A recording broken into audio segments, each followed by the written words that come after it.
Hello,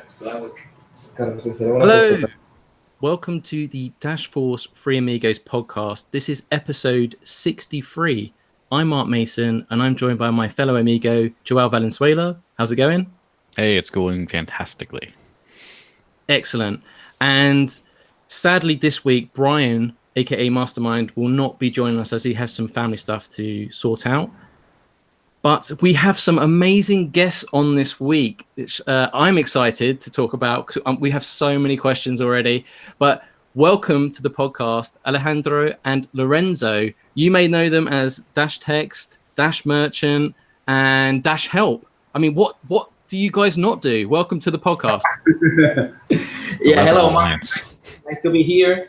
It is an honor because you already had some special guests, Ryan Taylor, Bob Carroll, Glenn Austin, Brian. So it is an honor for me and for Lorenzo to be here in the podcast. Oh, well. Yeah, how are you doing? So happy to be here and to talk about everything that's happening here. We're so happy with the progress and what's soon to come. So yeah, very happy to be here. You guys are our heroes, and I think Joel has an announcement about Discover Dash, which I think we should just get out of the way. Yes, yeah. Discover Dash passed 2,000 listings just a few minutes ago. Yeah, I was talking with Albert Arellanes, and he told me that just 10 minutes ago, we overpassed 2,000 merchants. So it got out of our hands, the numbers that we are affiliating here in Venezuela. 720 in Venezuela last time we checked. Yeah, and I guess we have 200 in the way, 200 in the line, and they will be listed all then by Tuesday. I guess they will be all listed. So we just got all these articles out about the 500 plus listings. We have to go tell them again. Hey, guess what? It's double now. Yeah, it's insane. So hang on. So Alejandro, when do you think you will hit the 1,000 mark? Like how long? Are we talking like weeks? No, I guess by the next week we will hit the 1,000 merchants. We were asking our team, hey man, we have to increase the speed, we have to go faster, and then the team go like sharks. They are affiliating like crazy, you know. And also with the latest news about Subway, about Juanchi's Burger, which is a national franchise of burgers here, a huge company of hamburgers, and also Sushi Cookies. When merchants see that we have affiliated those big and important merchants, they feel confident about our work and they come to us. We don't have to go to them. So they come to us and the process is much easier and it's much faster than before.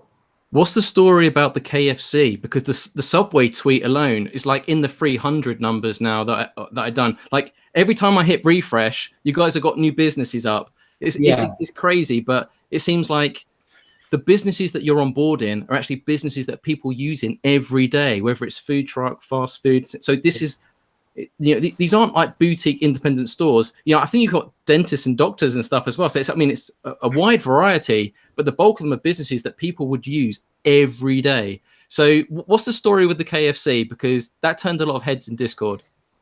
Yeah, the KFC story is that specifically merchant is managed by our sales manager, which is Bruno. Bruno is the sales manager of the team, and he's in charge of that negotiation.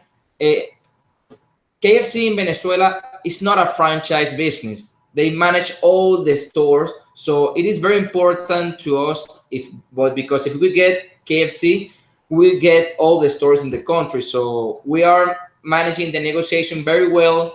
I think that by the next week we will have our first operational tests to prove the PO, the point of sale, and see what are their impression, no? Because if we got them, it will be a massive news for. It will be very vital around the world, you know. Yeah, and regarding what you just said about businesses that people actually use, you know, we were concerned, are still concerned with balancing the amount of businesses that we have with users. No, so right now we are trying to improve and optimize our strategies so that the use is there. But recently we have been looking at the numbers and the transactions that have been going through the POS, and we were surprised there are much more transactions that we expected. So people are actually using it. And there's a fun anecdote. Yesterday, we went to Subway to eat something, and there was a guy there, and the guy didn't know that Subway accepted Dash, even though the sticker is right there. And then one of us asked just to the person who was to the cashier, to the person who was attending, "Hey, you accept Dash here, right?" And he said yes. And so the guy next to us was like, "Hey, you guys accept Dash? Really? Oh." He asked, "You accept Bitcoin?" And he was like, "No, Bitcoin, no." "Oh, crazy." He opened up his phone and he had I believe it was Uphold wallet. Mm-hmm. So he changed from Bitcoin to Dash so he could pay with Dash. It was crazy, man. It was really funny. That's great.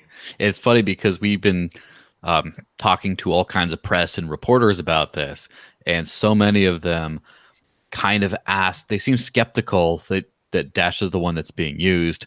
Some people ask, well, but what about Bitcoin? I actually had that on Twitter. Someone, I forget who it was, reached out to, tagged one of the mainstream media outlets, not the crypto media, and just said, "Hey, we're doing all this great stuff in Venezuela. Do you want to like an interview?" And they're like, "Oh, it's not about Bitcoin. Never mind." Then just like, really? Like, in one country, I would expect Dash to have more adoption, more real world use than Bitcoin in the whole world. I mean, it's getting very close to that. And I'm not just being nice to you guys, even though I am. I'm also being pessimistic about the state of Bitcoin right now. I remember in late 2016, early 2017, when I had no bank account and was using only Bitcoin, it was really good then, but then it just stopped. I think they lost it all. Yeah, definitely. I mean, I don't know if I've told you about this story, but before I got involved with Dash, I've been an enthusiast for cryptocurrency for a long time. And obviously, initially, I was a very big fan of Bitcoin. And I was present in those Reddit discussions regarding the scaling issue, And at some point, I was giving advice to companies on how to use Bitcoin to preserve their capital. And so there's a very big market of Bitcoin here, but not in terms of merchants, but in terms of people who want to preserve their capital. But Bitcoin is not usable as cash right now. It just isn't. And so there's a big market of cryptocurrency in Venezuela, a lot of miners, a lot of usage, a lot of traders, because the economic crisis has made it so. And so Dash is the perfect tool. And we've been bringing everyone who's been using other cryptocurrencies and people who are not into using Dash. And I think that has helped us a lot because, I mean, we are obviously are doing a big effort, but the environment also helps. People are so eager to learn about it. There's people in the street knowing about it. So the ecosystem is growing. We're so happy to have the ecosystem growing. And yeah, it's just, if people wanted right now to use Bitcoin as payment, they couldn't do it. They cannot wait 10 minutes for payment to be settled. So it's the perfect tool. And as more and more of the traffic that there's still in the people who are just using it as a source of value, changing it to Dash, like the guy yesterday who had, "Hey, I had some Bitcoins in my Uphold account." He switched it to Dash and paid with it. The more and more we get, the adoption is going to just snowball, man. I think it's already there. One thing that some people were talking about, they were talking about how right now you have a massive merchant base. And what you need to do to complete adoption is get more money more Dash into the country that then can be spent at those merchants. And they're thinking about all kinds of ideas. And I was thinking of one that doesn't cost any money to build is just the idea of Dash tourism. I know there's a little bit of that here in New Hampshire where people will drive from, or some people have flown here in their little plane and landed and come and seen just because they've never been able to use Dash in a merchant setting before. And I can imagine, obviously, from places like the US, it might be more difficult, but anywhere where it's easy to go to Venezuela, I think it would be very easy to just put out some advertisement, just say, "You love crypto, come here, spend it everywhere, do whatever." Of course, I don't know how safe the situation is or if it's good for tourists or whatever. I have no idea about that. But if it is, that would be a good idea, cheap way of getting people to come in and spend their Dash everywhere. Yeah, I don't know if you noticed in the forum, in the Dash forum, there is a pre-proposal for Dash Trip, which is a proposal to incentivize Dash adoption in terms of tourism. The proposal owner, Marco, is a friend of ours, very cool guy. We know him. We have given him some advice. The proposal has been a bit delayed, due to the cycles being so tight. There's also a busy guy who he's preparing it. We're working with him, advising him. There's a project regarding that to incentivize tourism in Venezuela so they can come, so that crypto can flow in here. And that's exactly what we need. And there are many angles and many ways in which we can do that. And we're working on some of them. We're not going to tell you all the details yet, but absolutely, we're focused on getting organic ways that both the cryptocurrency that is here, there's a multi-million market of cryptocurrency, mostly Bitcoin, already in Venezuela. We want to make those people change it to Dash to spend it, but also to get Dash from outside into the country. So we're working on different strategies to do that so that Dash can flow freely in the economy. How easy is it to exchange it with, say, services like Shapeshift? Are those allowed in the country? Yeah, Shapeshift is not allowed in Venezuela. Here we teach the merchants 3 exchanges that are available right now in Venezuela. You have Crypto Buyer, which is a gateway for changing your Dash or change your Bitcoin, your Litecoin. Obviously, we teach only for Dash to change their Dash for Bolivares and to change their Bolivares for Dash in the other way around. Also, there is CryptoWay. CryptoWay is a peer-to-peer platform, just like local Bitcoin. It is the same concept. And also you have Basic Change. So you have 3 ways that are very easy to use, okay?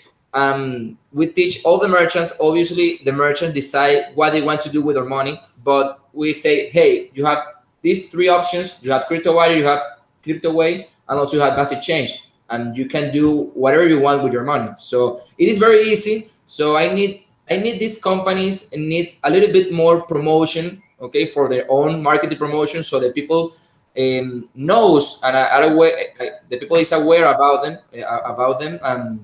And yeah, but in our job, in our work, we help in Dash Merchant. We are always teaching the merchants and the user that these 3 platforms are there and are available to use. So, and they are very, very easy to use. So it is not so a frictional thing. Okay, so it is very easy. Yeah, and those are the platforms to exchange Dash for Bolivares.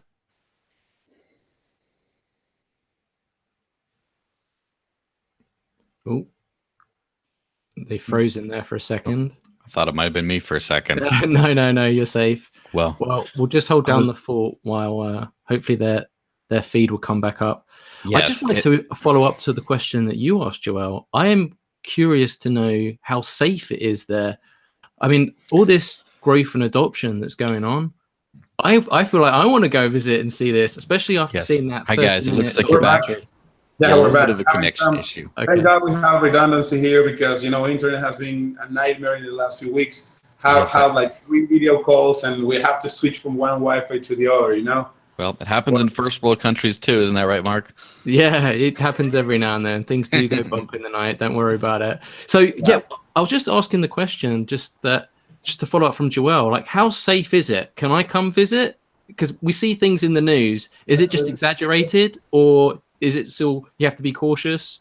Yeah, there's a lot of fun. Yeah, there's a lot of fun. The thing is this: the statistics for crime here are skyrocket. They're so high in absolute numbers, but obviously there's millions of people. So people go out to the streets every day, and every now and then, I have gotten mugged like four times, in the last 10 years. 4 times. That's a lot. However, that were 4 days out of 2,500 days. But also, that's one thing. But the most important thing is that there are zones that are safer than others.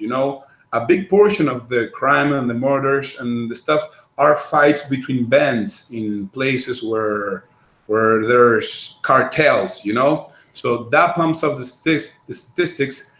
And also, there are places that are safer than others. So the conclusion is you absolutely can come. We have received people here from all around the country. And if you are with people... around the world. Yeah, from all around the world, from all around the world. And if you're with someone who knows what he's doing, you're relatively safe. I mean, we in like 4 years, we obviously take care of ourselves, but we go to parties, to restaurants, to stuff. You can do it. It's just that if you just come all naive and you pull out your cell phone in the middle of the street, yeah, there's a big chance you're gonna get mugged. But if you know the routines and you know the safe zones or the safer zones, and you work with people who know what they're doing, yeah, it's absolutely fine. Rodrigo from Dash Brazil was here, and he went everywhere to all kinds of restaurants. He came to the office, and he was perfectly fine. I mean, yeah, you have to know to move here. You have to be accompanied. You said in English.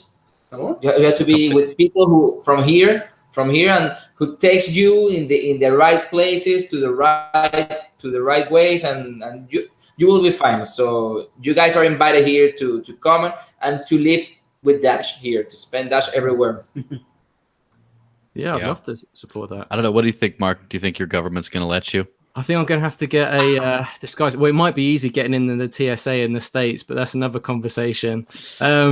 Yeah. I would love to come. I know I'd probably stick out like a sore thumb, but I still love to come. A little bit one too. I like to support businesses that Dash and initiatives. That was actually one of the things reasons why I wanted to go to New Hampshire. One, just to meet Joel in person, even though we've been working together so long, that still surprises people. Two, to see AnyPay and the business merchant adoption. I want to see businesses and support those businesses that accept Dash. But I just want to switch gears and ask Lorenzo something. So for those that aren't subscribed to the channel, I did a video interview about Dash Text with Lorenzo and Karen from Block Cypher this week. So you can check that out after this podcast, not now, afterwards. And I just want to make one thing clear. And it's to do, I mean, firstly, I'll say again, congratulations on having your proposal passed. But as there may be Masternode owners that are watching this podcast, you may be aware that the Dash Text proposal was both on Dash Central and on Dash Boost, but they both passed. And I don't think this has actually been made public yet, but Lorenzo said to me off camera that with the Dash Boost, well, Lorenzo, take it away. So you, but what do you do with the funding for both? Yeah, when we saw that the budget was very tight, we didn't want to stop at least the minimum development so we can keep the project going. I mean, we were willing to maybe delay 1 month in terms of launch. You know, there's a lot of cost with that, marketing, website and stuff. We wanted to at least keep the development. So we were hoping for the best, but prepared for the worst. So we made a Dash Boost proposal in which we clearly stated that this is not enough for the full proposal, but this will allow us to continue development in case our proposal on the main treasury didn't pass. And we said clearly that we had two options. If both proposals passed, we could extend the operations, or we could give the money back to Dash Boost. And after talking with Pasta, the owner of the platform, and other people in the community, we got to the decision that we were not even going to accept the funds, because it's not like we will receive them and give them back. No, we just didn't receive the funds, and the funds went to the next proposal by voting order in the cycle. So yeah, it was just a preventing measure just to keep this great project going, but we are not getting money from both proposals. You know, we got the money from the treasury, and the other goes to the next proposal in that voting order. I think that's great, and I think that's very commendable that you're not just dedicated to your cause. You know, this isn't just a money grab. You guys are doing phenomenal work in Venezuela, and the fact that you're identifying issues, trying to problem solve them, develop solutions, and bring them to market as well, just like Dash Text as well. So I do have some questions though. So once again, this is in the news, so I don't know if it is true. We see images of stacks of paper, but a lot of things I've been seeing recently that there's actually a shortage of paper notes because there's been the black market going on, and now actually the paper notes Bolivia currency is now actually quite hard to get hold of itself. Is that true? Yeah, absolutely true. Actually, me, Alejandro, I don't have cash right now. I don't have any money in my pockets. You also have Dash, and I have my bolivars in my bank account, and I use it in my debit card. So one of the most important problems that this led is the shortage of cash is the lines in the parking lot. So you can spend like 45 minutes, 1 hour doing the line to pay the ticket for getting out for a mall or getting out or a specific site. So that is a perfect opportunity, and we are already targeting the Dash merchant to the parking lots, because actually it is true, man. You can spend from 1 hour to 2 hours in the line for the parking lot. So to pay for the parking lot ticket. To pay for the parking lot ticket. So Dash is the perfect solution because it is fast, and also since there is no cash in the streets, all the POS network gets collapsed. So for paying the debit card and a credit card, you can spend like 2-3 minutes. So you can imagine a whole line of 10 people. If you are the 10 people in the line, you have to wait 3 minutes for every people who is in front of you. So you have 30 minutes in the line for paying the parking lot. That is just one example. Yeah, and on those lines, yeah, you can spend 3-4 minutes, but there's always one guy that the car just doesn't pass and spends 10-15 minutes there trying different cards to see if one works. It's a disaster, man. There's a complete shortage of cash here. The hyperinflation just ate all the money that the government printed. So to be honest with you, I will pay 1,000%, 10x if you sold me some cash right now. Me too, me too. I'm willing to. I mean, it's worth it. I rather, sometimes we have actually, because honestly, the parking lot tickets are not expensive. Right now they're like 200,000 bolivares. That is like less than 10 cents, like 8 cents of a dollar. That's the ticket. So I have paid for the tickets of 10 people, that are in front of me just with my debit card, so we can all just get out, because it's not so much about the price, it's about people not having the means to pay. So yeah, we're definitely attacking this. This is one of the main things we're attacking. And yeah, thank you for saying that, because that's our philosophy. Our mentality is, what are the problems here? How do we solve? We are solution. That's the way we think. Solutions. Create solutions for people. That's why we came up with Dash Help, then Merchant, then Text. And I know Dash Text is one of the applications that will be most suited for those parking lots, because a lot of times there's no signal reception down there, or many people who park don't have their smartphones there, or don't want to pull them out, or they just don't have smartphones. So yeah, definitely. Is there anything that we can do to help you as a community, being Dash Core, Dash Force, or just the Dash community in general? Well, I didn't get the question. What can Dash do to help you guys with your mission? Yeah, it is already doing. Yeah, we are so happy, and we actually made a thank note to the mastermind for funding our proposals. But this is only just starting. We understand that Dash price is very low, and we understand that there are many proposals, and all proposals around the world are important. So we are doing the best we can, and our philosophy is not just to make solutions, but to make solutions for the lowest possible price. We would obviously be able to do more with more funds, but you just work step by step, and we will continue to work and continue to bring things and make solutions. And it's important to note that all the solutions that we're building have the absolute potential to become profitable and sustainable businesses in the future.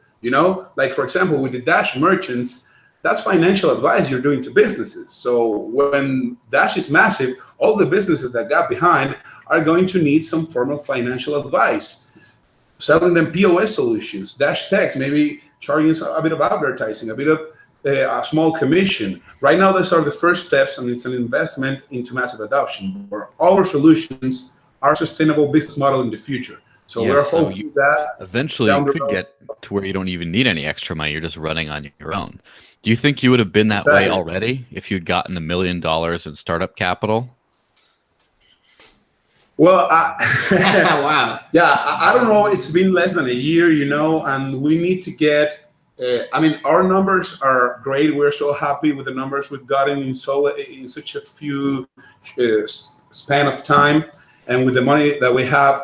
But I think it takes a lot more work. If you look at it percentage-wise, if you have 1,000 businesses right now, there are like 1 million businesses in Caracas, So not million, thousands. Yeah, maybe 100,000. Yeah. Maybe 500,000. But in the entire Venezuela, there are more than 1 million businesses. So percentage-wise, we're still small, but we haven't even been working for a year, So when we are nearly to the 4 or 5% of businesses, that's when people actually are starting to see this everywhere. And that's when business opportunities become more viable. So yeah, like I have stated in Discord in the forum, it is a thing of a strategy. We have to follow a strategy for massive adoption. We have to attack like 4 flanks. We have to attack the marketing stuff. We have to attack the merchants. We have to attack the users and education. Then you have the support, and then you have the technical supply and the tech solutions. So once we got all the parts involved, filled, and we have attacked them, then the economy, the Dash economy, will flow, and it will increase. So it is a matter of strategy. We have to attack the merchants, we have to attack the users, we have to make promotion, then we have the support, and all this strategy, all these activities will make and are making the Dash Nation that we want. But as Lorenzo said, we are so tiny right now. We have 1,000 businesses, but in terms of a whole country, that is a little thing, a little percentage. So we have to keep working, and that's it. Yeah, now 1,000 is a very, I understand for a country, it's a very small number. And for a large city, maybe it's a very small number.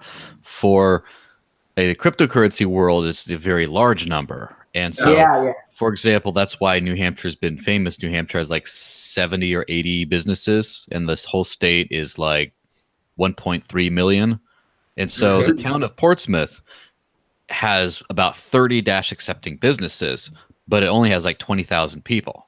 So that's like 1 per 700 or 800 people that live there.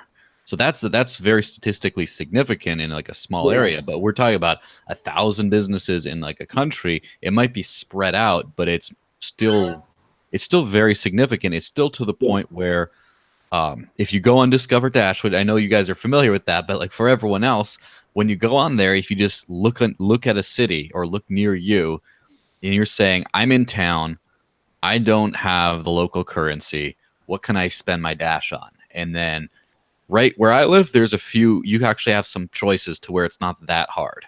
And also looking at Caracas, it's the same thing, right?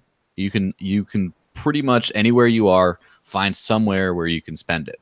And that's basically success. Like I almost can't imagine more success than that, even though obviously I know it does exist. But just to where anywhere you go, you can spend your magic internet money. If we get that everywhere, every major city in the world, that's what victory means. I mean, obviously, at some point, we talk about, replace fiat currencies, the banks will go away, everyone will.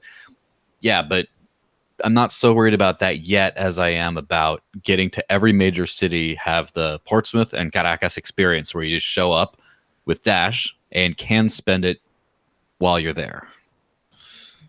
Yeah, absolutely. Yeah, we are very humble about the numbers. We know that in the crypto sphere and in the crypto world, 1,000 merchants is a lot, but we're still humble. And we still think, come on, this is nothing. We have to push for more. We have to keep working. So I think that is the right way to think, to be humble and to keep working for more, to be ambitious. Of course. Keep working on a low budget. And that's one thing that Dash Force has been doing for a long time. I remember, especially last year, we didn't change much of our budget the entire year.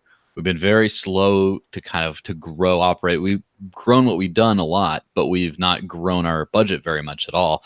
And I remember there was other projects that were just taking up more and more and more, getting paid a lot. And then we had people from those projects sometimes telling us, hey man, come on, you guys got to get at it. You got to start paying yourself more. You got to start just get more into your account so then you can do more things. But it's not, do you need to spend it? It's get more of it. Just get more. So then, and we just never had that attitude. And it's kind of good because a lot of projects this year, just like every month we have like another funeral. We're just like, you put them to rest, pour out the little beer or whatever of like another project that we really liked that did a lot that just had to go.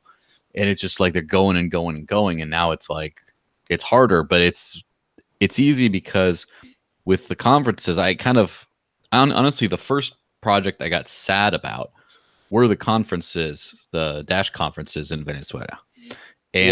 But I was the only way I found out about that, because I was too busy doing other things, was when it was crowdfunded.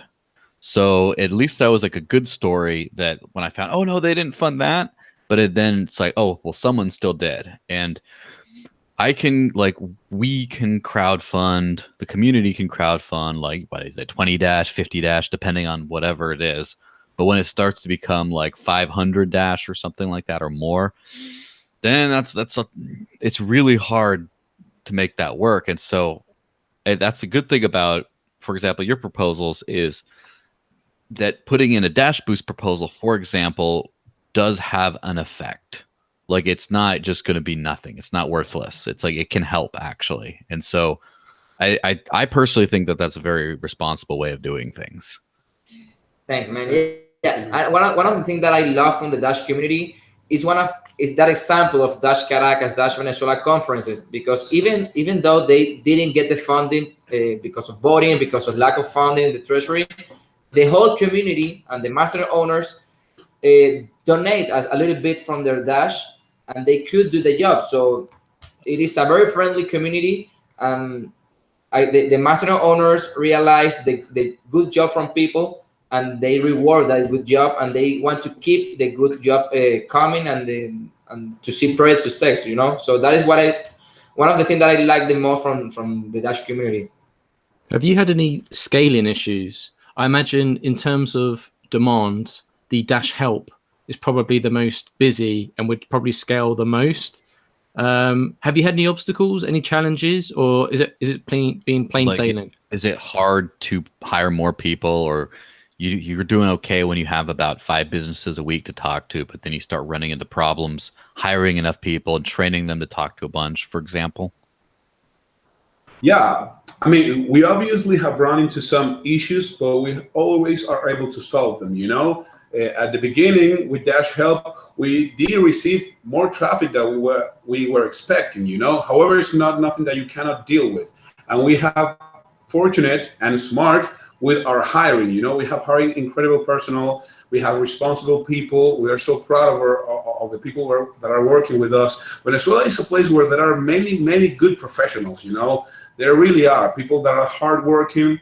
And when they see the opportunity to earn in a solid currency that can actually give them more stability, they work harder. So we are so proud of our teams. There's always issues, and there's always people who bring better results than others. We haven't had any big issue with any employee, and the ceilings that we have been challenged with, we have always been able to solve them. And one of them was in the Dash Merchant proposal, that at the beginning, our business people or employees were like one business at a time. And at some point we were like, hey, we need a strategy where one employee can deal with 10 businesses or 15 businesses at a time. So we developed I don't know how do you say this in the lectures. English, the lectures, lectures. So since now we have merchants coming to us, we still have people in the streets, we have people making calls, we have people searching for businesses on the internet, but we also have merchants coming to us. So we give lectures in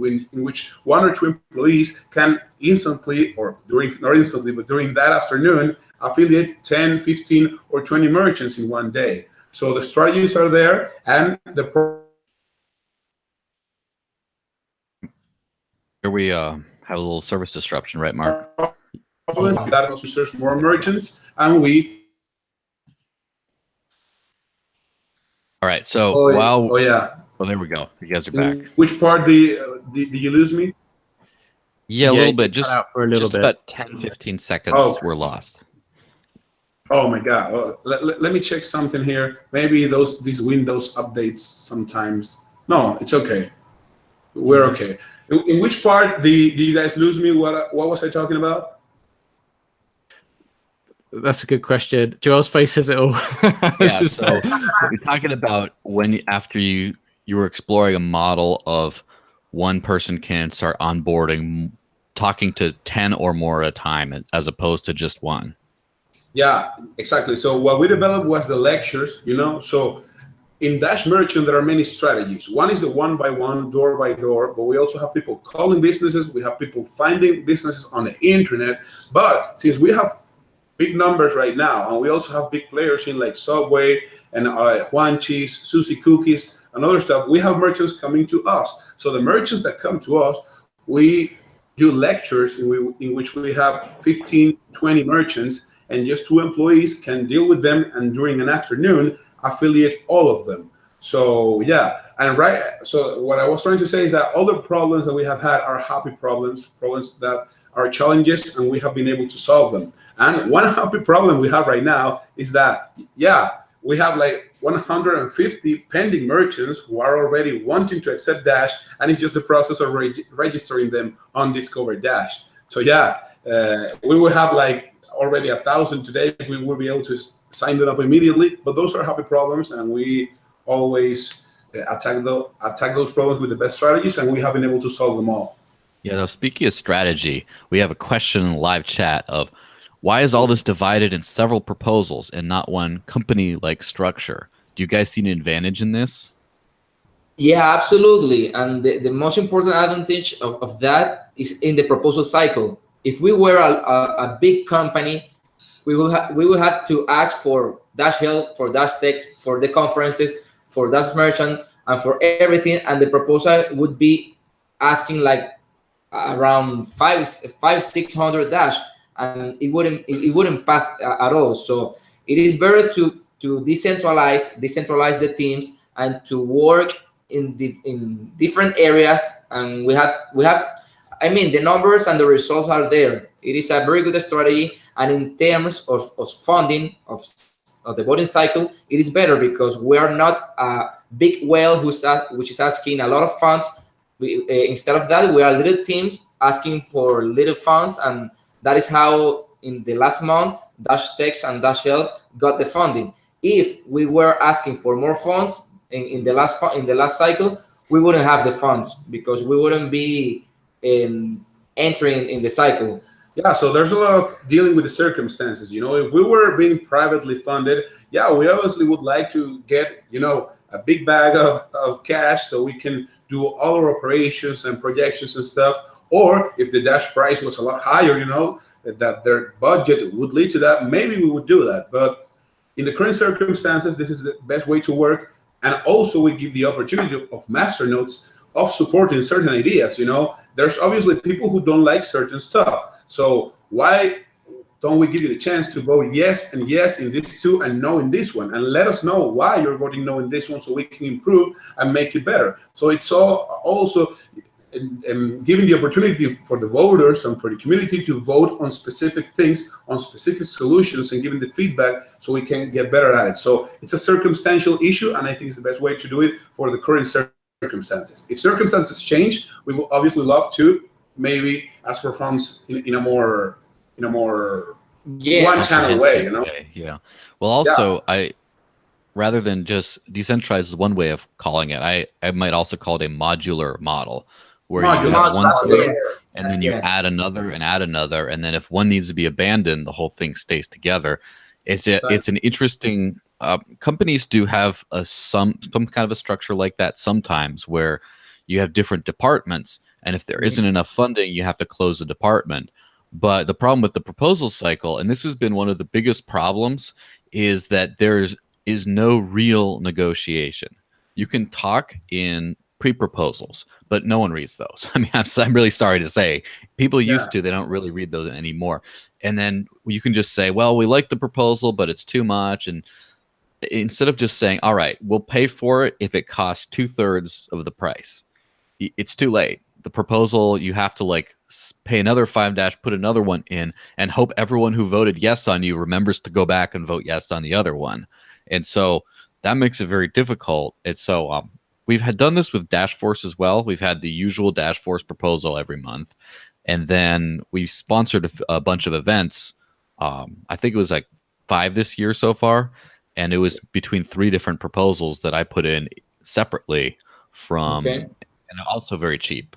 But in fact, the Liberty Forum sponsorship, I actually doubled the sponsorship for the actual conference, just because otherwise I'd be asking for the 5 Dash feedback and basically 5 more Dash, just to make it a little bit less crazy. And but that's the one thing is now the budget is pretty tight, and a few of these conferences, even though we had a budget to tip to set up wallets and stuff, I had to do that out of my own funds because there wasn't enough left. And now I can just say I'm not doing any more conferences. And then we don't have to like, oh, the Dash Force proposal, how are we going to pass this month? It's just too much money, and we don't have to deal with that problem. Yeah. There's a question here in the chat that I want to answer that says, I think it's right here. In that way, you could work with one brand for the whole country because in the end, it's all you, isn't it?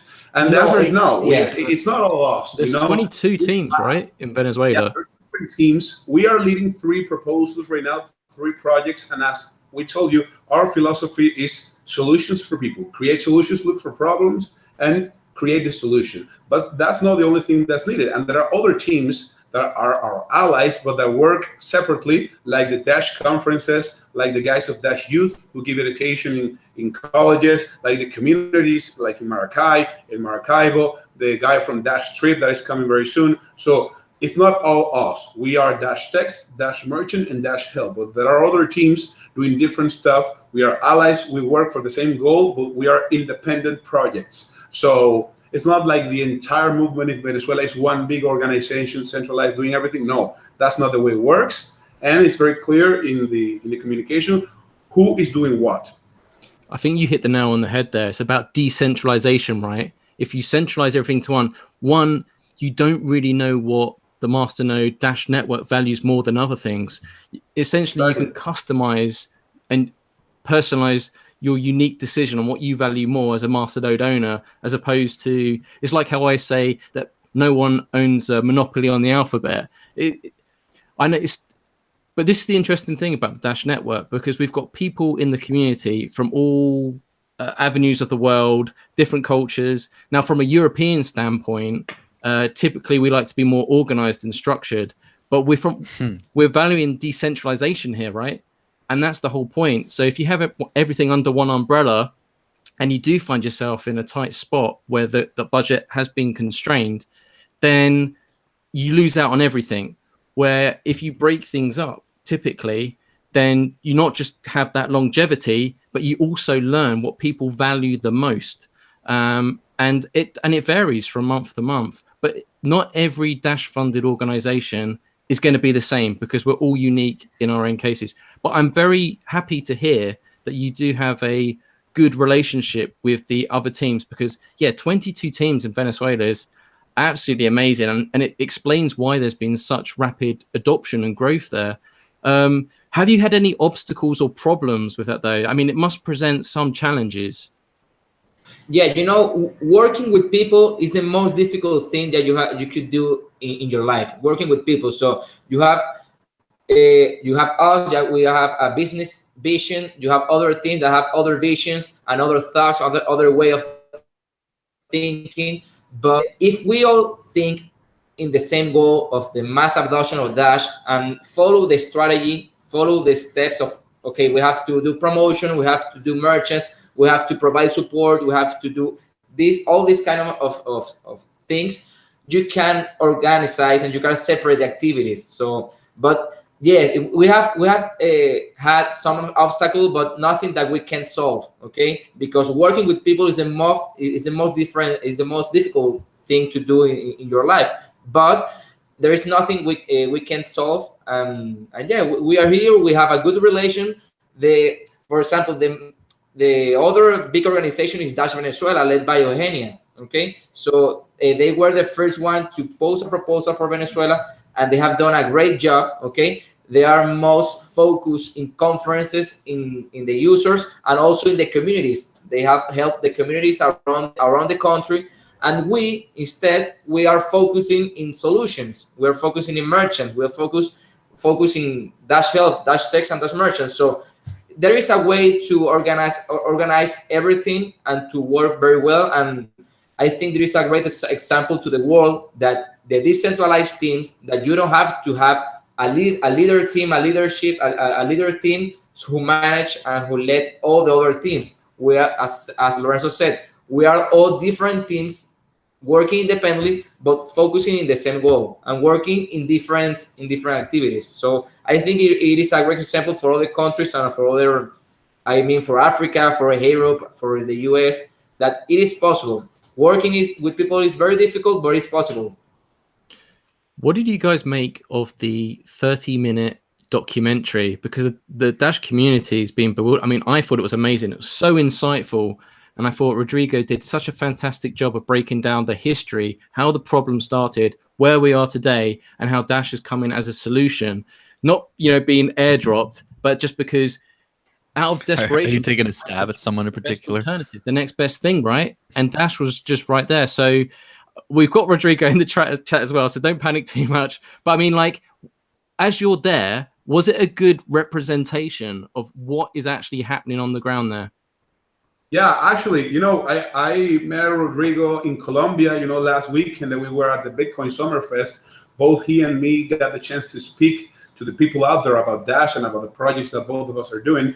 And in a meeting, he actually showed me and other people from the Dash community the documentary before posting it, and he was very concerned with the facts. And he asked me, Lorenzo, talk to me about the facts. Are these the real facts? And they actually were. So he was very, very professional with that.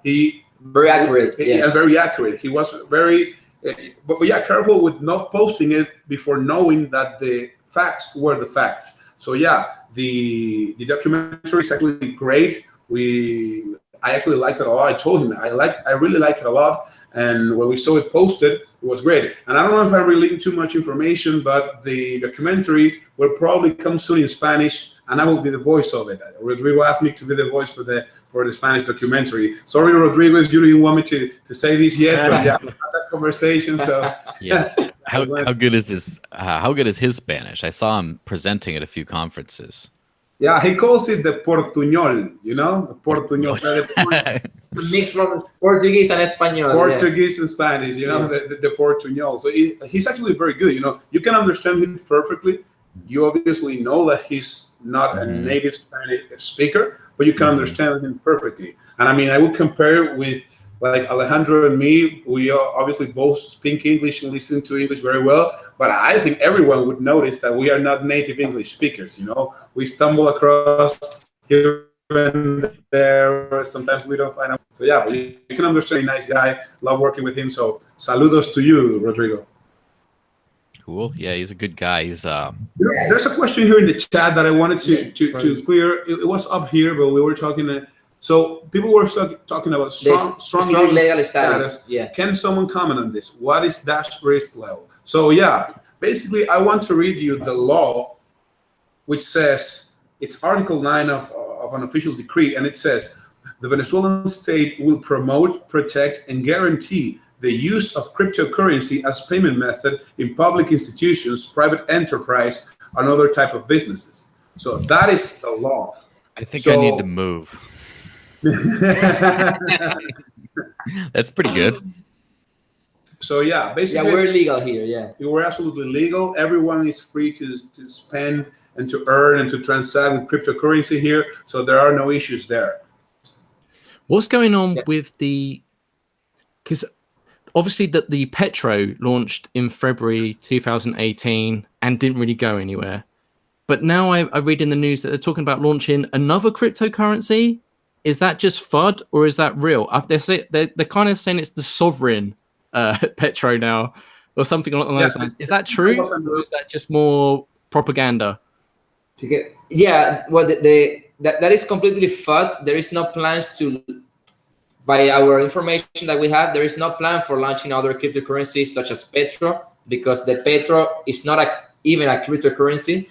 But what they launched in the TV, what they said in the national TV 2 days ago, was that they are promoting and they are planning to legalize the dollar again. So the dollars and the foreign investment could come to the country again, because I think they did that because they realized that the Petro won't save them. So the only way they have to save the economy is to getting foreign investment and to getting the economy free to but they didn't launch a second cryptocurrency. The thing is that they announced the Petrol, but there have been some delays. But recently, I opened up the Play Store and I saw that they posted the Petrol Wallet. It's already in beta phase and it's on the Play Store. I haven't tried it, and it's obviously, like Alejandro said, not a cryptocurrency in the sense that it's not a decentralized cryptocurrency, which is the ones that we value. However, we think that the Petrol has had a great impact indirectly into making people aware of cryptocurrency. And that way people have found about decentralized cryptocurrencies like Dash that they can use legal to pay for stuff. So we think that has been a very good impact. And regarding the Petrol like itself, I think it's coming soon. I saw the wallet coming, but we are not too concerned about it. I mean, we appreciate the good press that getting people aware of cryptocurrency, but yeah, that's the state of it. There's not a second Petrol or something. I think it's going to come, but we don't know when. We don't know much about it. So are the rumors true? So earlier on we discussed about the shortage of actually paper notes being available, the limited supply. But I think earlier on as well we touched on that there's not enough Dash liquidity as well. Like there's a shortage of Dash movement as well.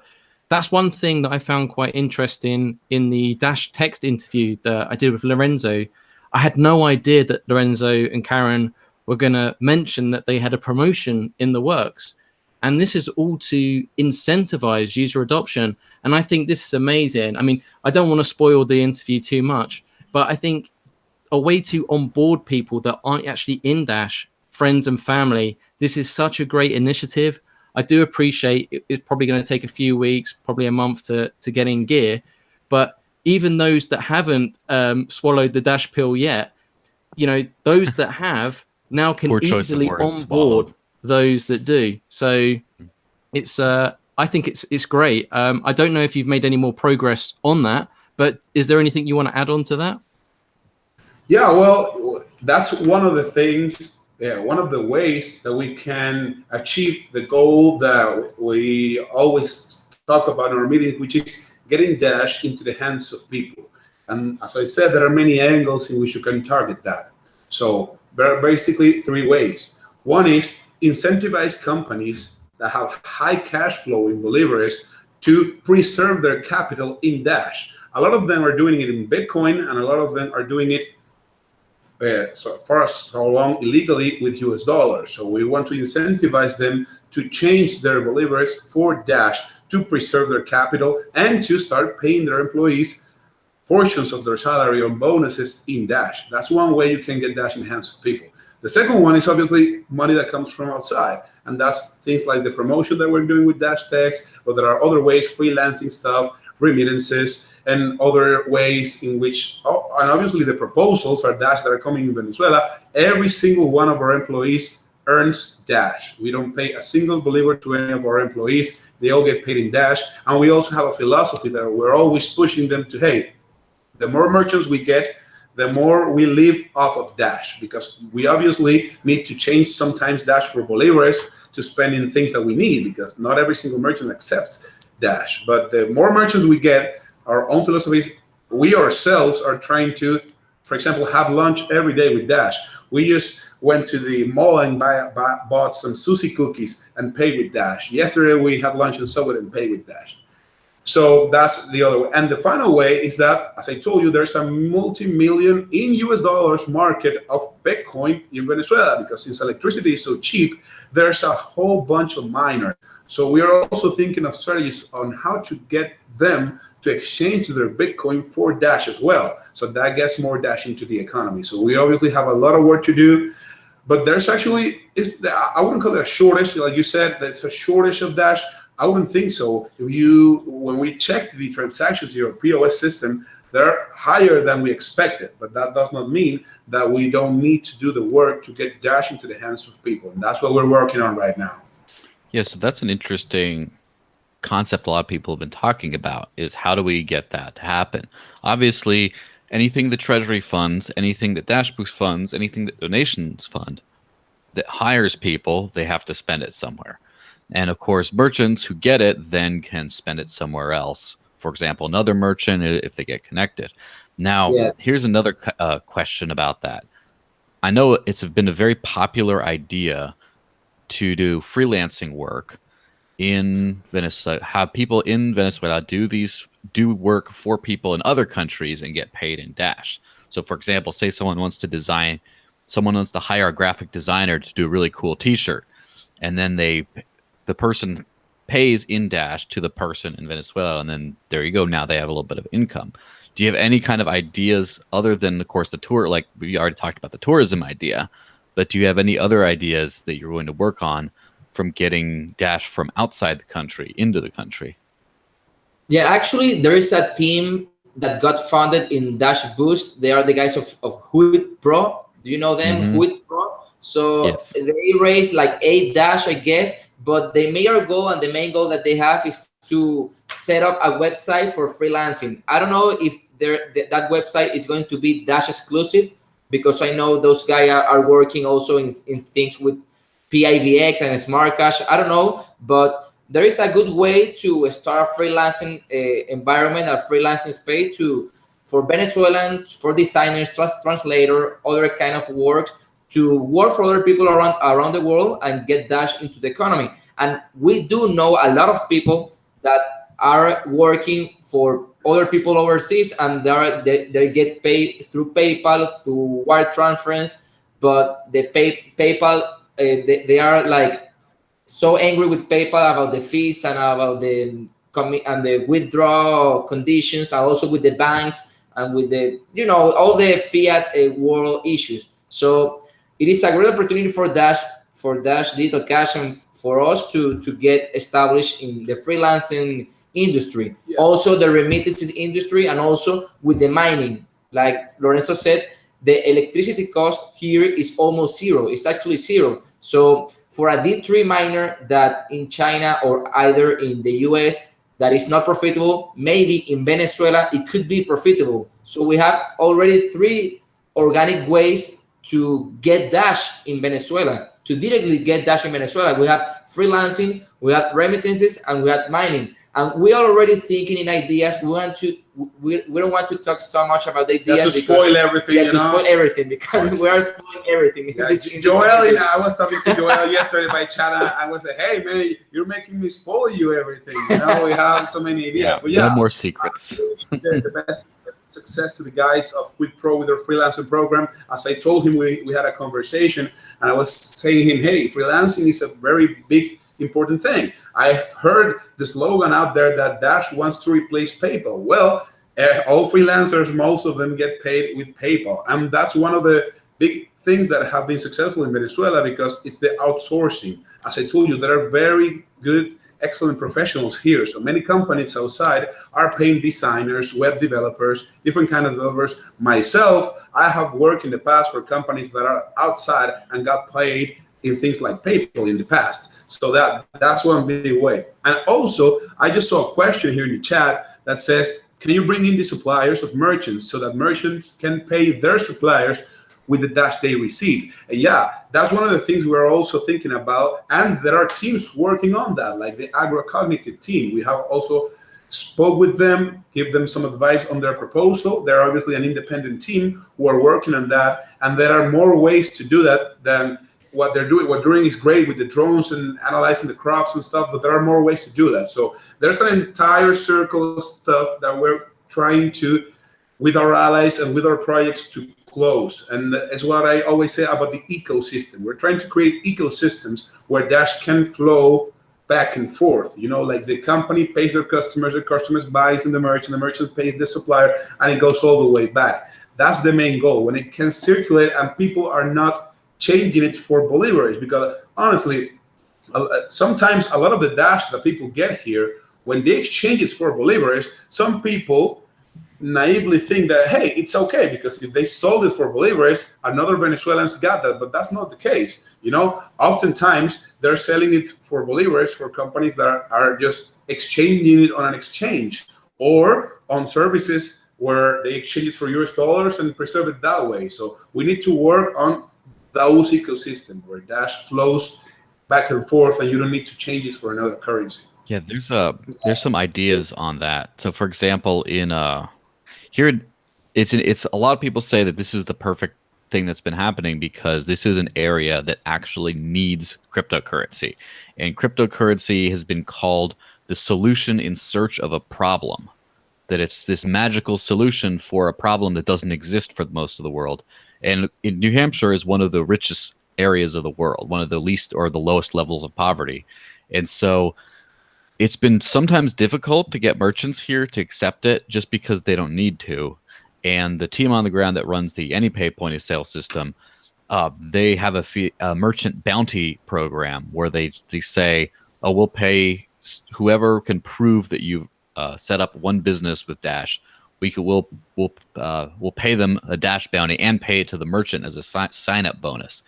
And part of the Dash bounty program is that they target specific types of businesses, not just a Dash business of this size, but it's like, we need a hotel. Who can get a hotel? Oh, we need you need a property group that owns apartments. Who can get that? And target them specifically to the ecosystem, just like the Dash back program that incentivizes purchases. Now, that sort of goes back into a question that's been asked a bunch. Do you have some advice for projects aiming on mass adoption in other countries, or would you mind helping people in other countries having similar problems? So basically, what is your advice on replicating this success, other than hyperinflate the currency and plunge the current country into a bad economic situation? Because we're not doing that. Yeah, that is good that you mentioned that last. That remember that Venezuela has a specific conditions of hyperinflation, hyper devaluation. We have a shortage of cash. The POS network of the points of sales are collapsed. So the adoption of cryptocurrencies are also incentivized by the problems, So the advice and the suggestion that we can give to other countries are very welcome are very useful for these countries that are similar to our problems for the hyperinflation, hyper devaluation. So Jan, I can give you our email, so this person in Turkey can talk to us and we can give us the details on how we get the merchants, how is the speech for the merchants, for the users, and how is the sell. Yeah, we'll have to remember that word right there. In the meantime, I'm guessing you can pay for dental work in Venezuela with Dash because his teeth are looking pretty spot on.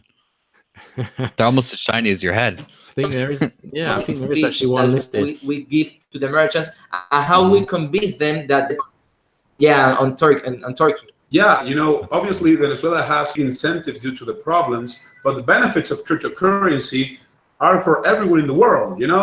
The banking in the US. I have a lot of family there in the US. Like Venezuelans have, migrated a lot. I have uncles there and cousins in Spain as well. And one of the big problems with the banking system are limits and fees. And that's one of the ways you can attack this problem. Like sometimes I have cousins or my uncle telling me, hey, I want to do a transfer, and I just couldn't because I had already spent the limit for the day. So you have daily limits to pay for stuff, very cumbersome stuff. So there are still angles that you can use to attack countries in which maybe people feel like cryptocurrency is not so needed as there are in others. And there are always strategies that you can use to get people to value and appreciate the real value and the freedom that decentralized cryptocurrencies and digital cash like Dash provide them. But obviously, in some countries, it's going to be easier than in others because people need it more than others.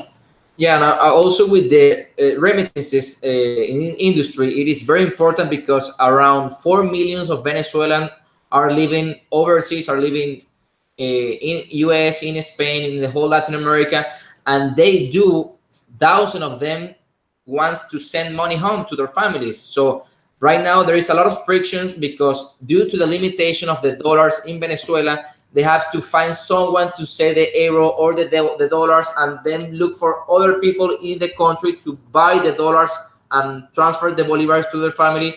And we could eliminate that and we could overpass that using Dash, using crypto. So it is a billion-dollar market, because you can do the calculations.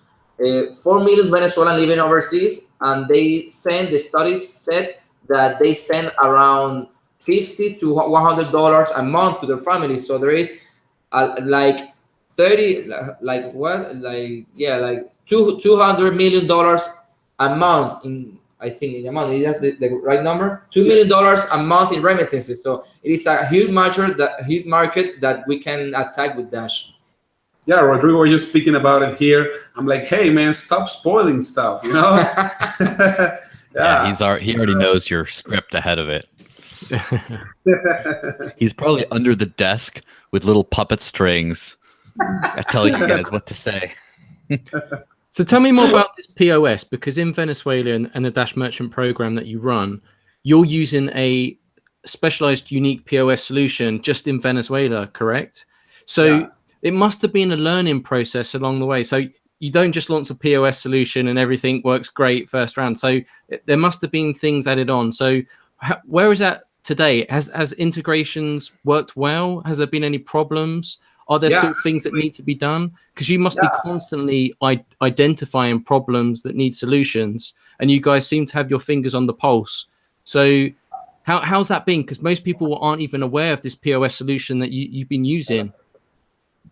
Yeah, the POS solution, we're very thankful to Hans, which is the developer that we contacted, so that he could take his tool and make it valuable for Venezuela. So we did it in a very clever way, because one of the main problems with the POS is that stores obviously have their prices in bolívares, and those prices change every day.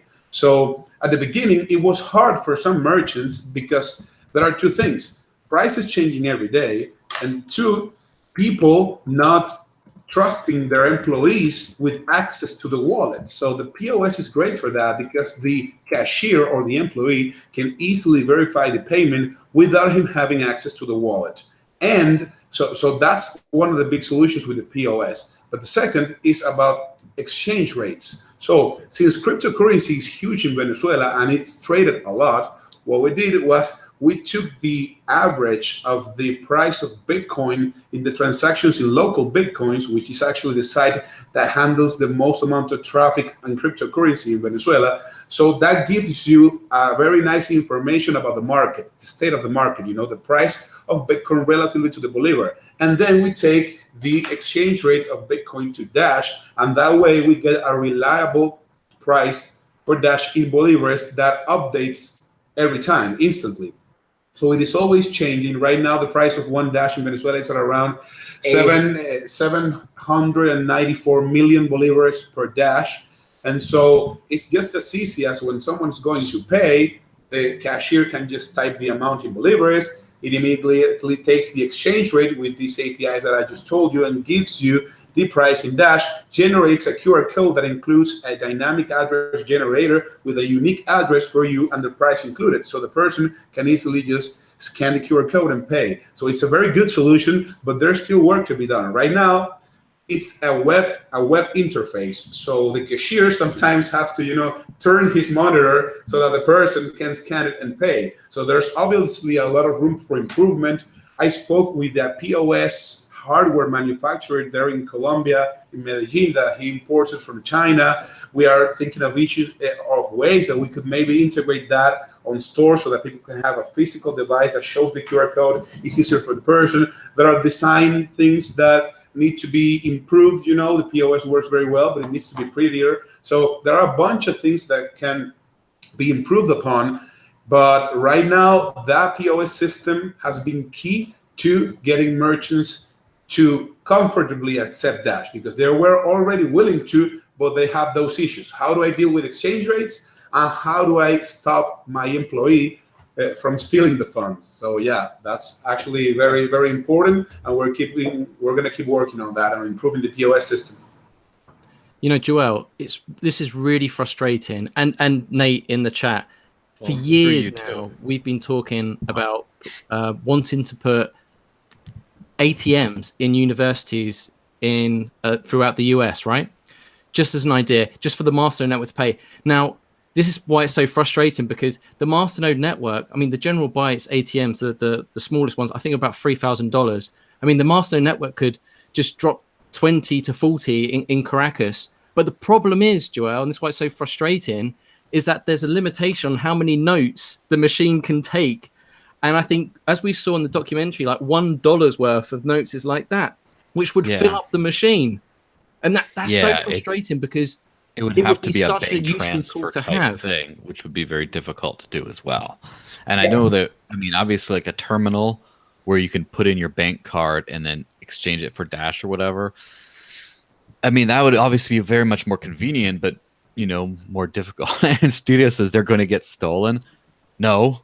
Who would steal a giant truckload of paper that's worth like a lunch? Like, no, that's probably not here where you can get like a stack of $100 bills, or worse in the UK, it's a smaller stack of like 100 quid notes. And then you could buy a car with that, for example. But it's probably much more difficult with large paper notes, but yeah. Yeah, there are two main problems for the ATMs in Venezuela. The most important problem, the biggest problem that we see is they could be stolen or broken by vandalism, right? By thieves. So, the thieves, yeah. And also what you said, Mark, but the banknotes, $1 is actually this size of banknotes because $1 is 3.5 million bolívares, and the largest bill that we have is 20,000. So no, 100,000. 100,000. So this is all the cash that I have right now. You know, these are two bills. This is a 20,000 bolivars bill, and this is the 10,000 bolivars bill. And these two are less than 1 cent. 1 cent of a dollar. This is less than 1 cent. Yeah, I bet it costs more than that to make it. Oh, yeah, and this is the second highest bill here. The highest bill is 100,000 bolivars, which is around 3 cents. So you can imagine how useless they are. So, you know, I don't think, ATMs that use banknotes are a good solution here to the extreme problem with cash. Now, good ones are, we saw a company back there in the Bitcoin Summerfest in Medellin that you can use your debit card. So you can buy Dash or Bitcoin or other cryptocurrency using your debit or credit card. That makes more sense. That's very convenient. In fact, most places, even in the US, it's very hard to do that. You have to have some service like Uphold or something, but to actually have a physical thing where you just, hey, swipe your card and I got Dash now, it's difficult. But also I understand that the US has backwards banking laws, and it's just it's almost like a developing country here sometimes. It's very annoying.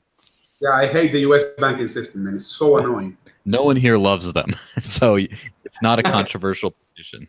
Yeah, so right now that I had to travel to Colombia, obviously I have a US bank account. So when I travel, I use my debit card from the US in Colombia. And before I went to travel, I had to call the bank and tell them that I was going to go to Colombia for the exact time frame that I was going to be there, for them not to block my debit card over there. So it's like, hey, man, I have to tell you where I'm going, how long am I going there, so you guys don't block my debit card. Like, what the hell is wrong with this system, man? Where's my privacy?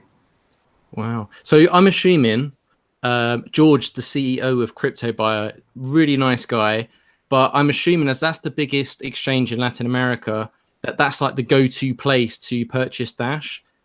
Really, although I love the guy, he's a fantastic person, but we need more options, and we've already ruled out ATMs. So the only thing that I can really think of in comparison is like a Western Union, sort of like setting up a shop and people actually come in to bring their notes to you, and then you act as the exchange and then deliver them. The only issue with that is security, right?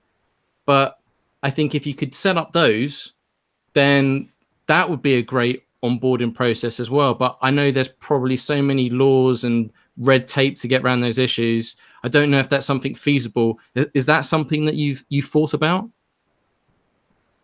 Yeah, right now the government created a intendency of cryptocurrencies, and that intendency of cryptocurrency, superintendency of cryptocurrency, create a very strong regulation for exchanges. So it might be a difficult issue, and it might be a very tough issue to go and bring those ATMs to here Venezuela. So I don't know. I don't know how is the protocol and the legal procedure to do that, but I guess that it would be very, very difficult to do that.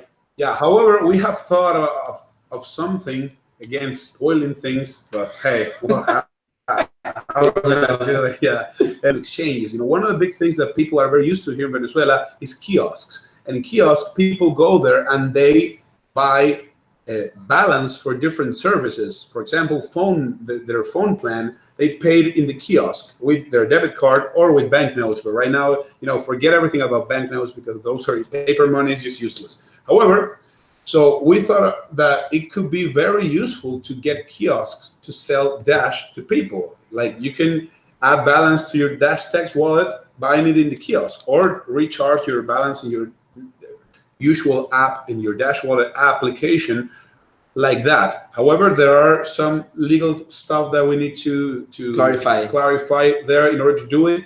But yeah, that's definitely one way that, and obviously, since the kiosk owner would be taking the risk of taking the bolívares, he would not be able to give such a good exchange rate, because he's dealing with the risk of the devaluation. His business will be to sell it at a different rate so that he can then rebuy the Dash and make a profit off of it. So there are things that need to be worked on, but this is an idea we have talked about, and who knows? Yeah, a good example of this kind of company, of this kind of idea, is Liberty X in the US. They have like thousands of cashiers, human cashiers that sell Bitcoins for people in every kind of stores. Liberty X, you can check it out later after this call. Liberty X. I'm gonna write it here in the chat box. Liberty X. Okay. Yeah. While you're doing that, what do you think about BitNovo? So they're based in Spain, and they have like gift cards, about 10,000. And I think the process, you get the gift card and you scratch out, and then you go to the exchange to claim it. I guess the issue with that would be, it would have to be someone like Crypto Buyer that would be issuing these gift cards at retailers. But then you're going to have the problem that you was just describing before, where the exchange rate is changing on a daily basis.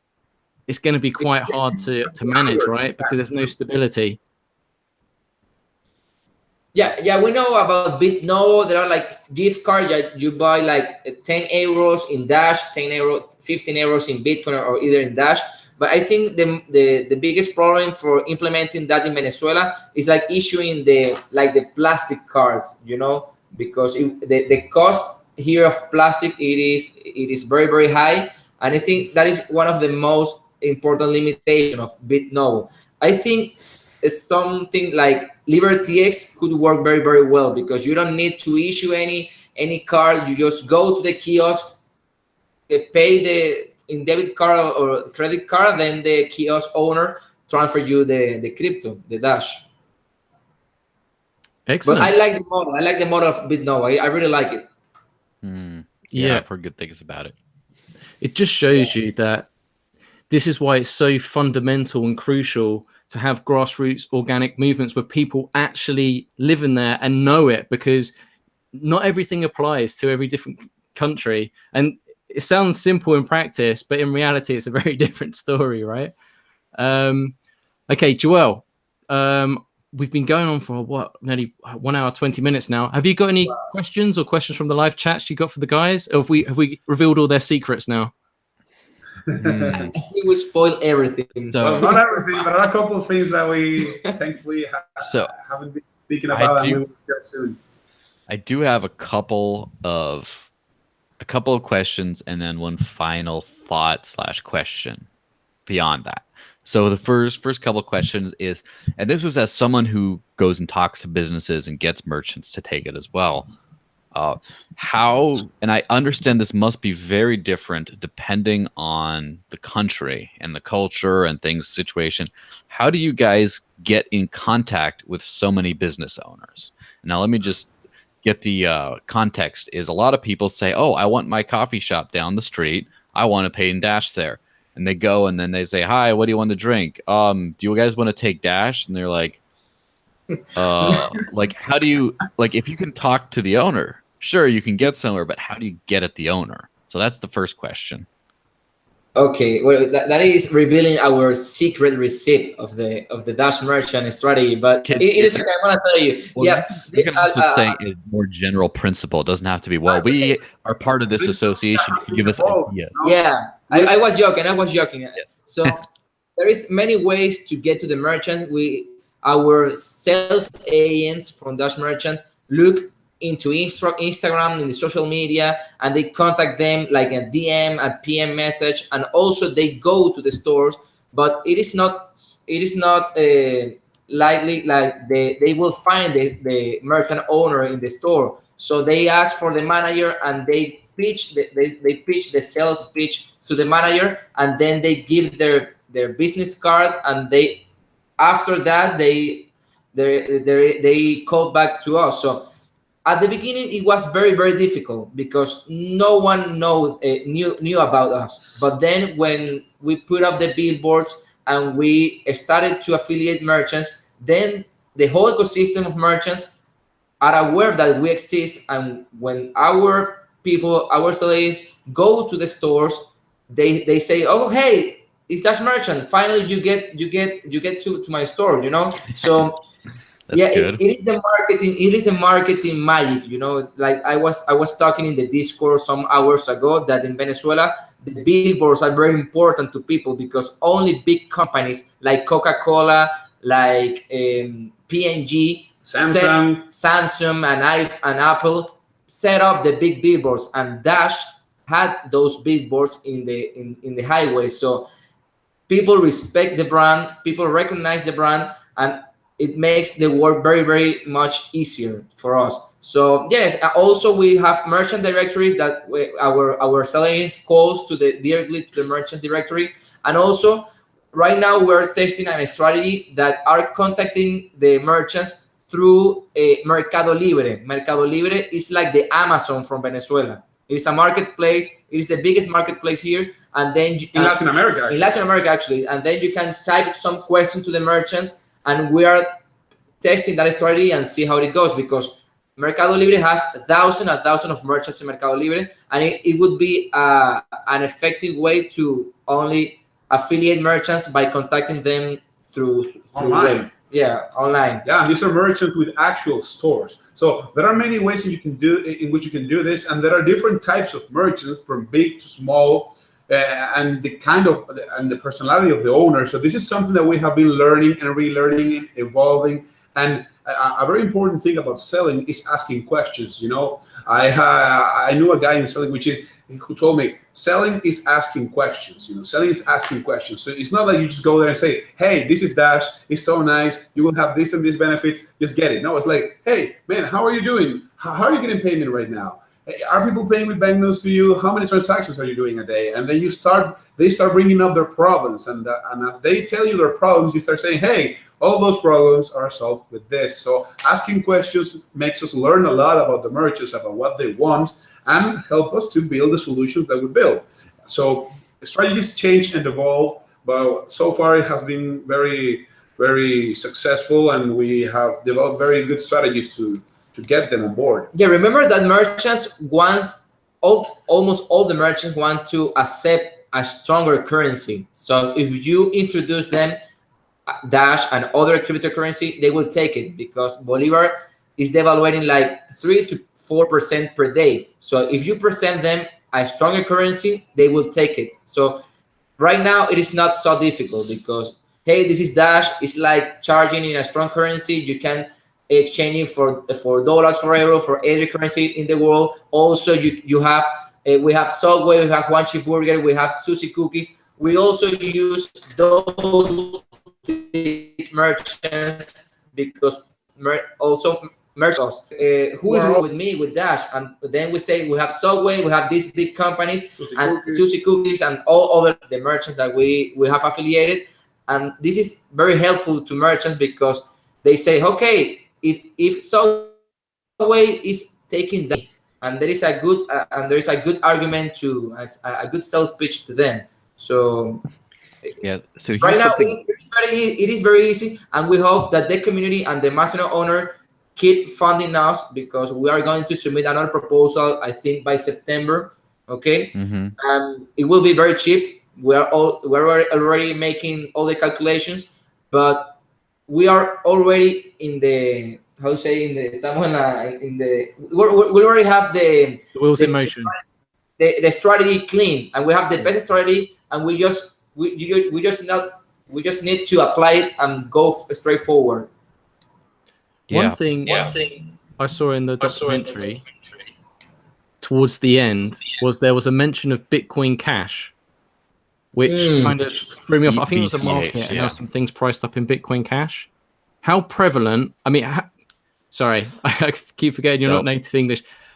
How, in comparison to Dash and Bitcoin Cash, is there a lot of what's the difference? Because it obviously got featured in the documentary for a reason. Yeah, so, at least the donation project did. Yeah, exactly. I spoke about that with him after he showed me the documentary in private out there in Colombia, and he told me that, he has collaborated with that community, but they're not nearly, because the Bitcoin Cash doesn't have a treasury like Dash does. So there are no teams like ours working on stuff. But what there's actually existence, and this is not only for Bitcoin Cash. There are people from Smart Cash doing this as well, and people from Nano doing this as well, which are basically doing giveaways. They have donations, so funding here, funding there. So I know there's a campaign called Eat BCH. Some Venezuelans are leading that through the Bitcoin Cash Fund. And Spend BCH. No, it's called Eat. There's Spend BCH and there's Eat BCH. Both of them are. And basically, what they do is they either reward people for convincing someone, or they just give food to people that they pay in Bitcoin Cash. So, the crypto economy is flowing through different ways in Venezuela. And as I told you, the biggest volume of crypto in Venezuela is Bitcoin, because miners here are mining Bitcoin. The thing is that they are not using it to pay for stuff. So Dash is the only currency that is consistently and daily being used as payment method, as electronic cash, as digital cash. All others are just making donations or being used as store of value stuff.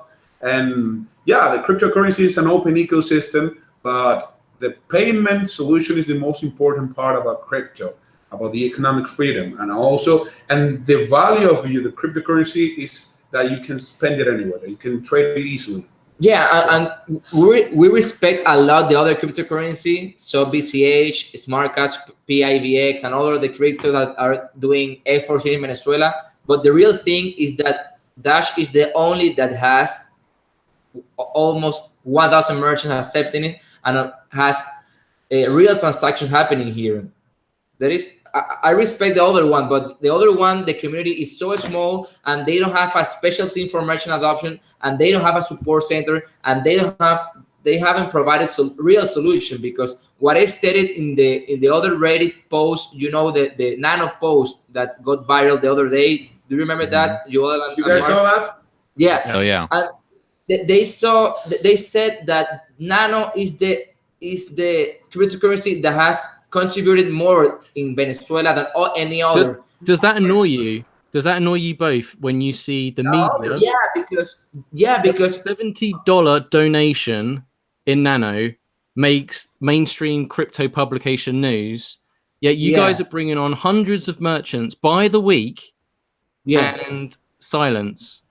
Yeah, I got very angry because a donation is very welcome in everywhere in the world. But if you don't make a donation, and don't make educational campaign, and if you don't have the merchant, you will burn the Nano and burn the crypto to fiat, and that's it. You burn the cryptocurrency, and you won't use it anymore. So Dash is the only one that has merchants, that has a support center, and that is aiming to flowing the Dash into the economy, not just getting the Dash and burn it to fiat. So yes, so this is an interesting. This is a question. Have you? I'm sorry, I get excited about the Nano, and I remember the Nano Reddit post. Mm-hmm.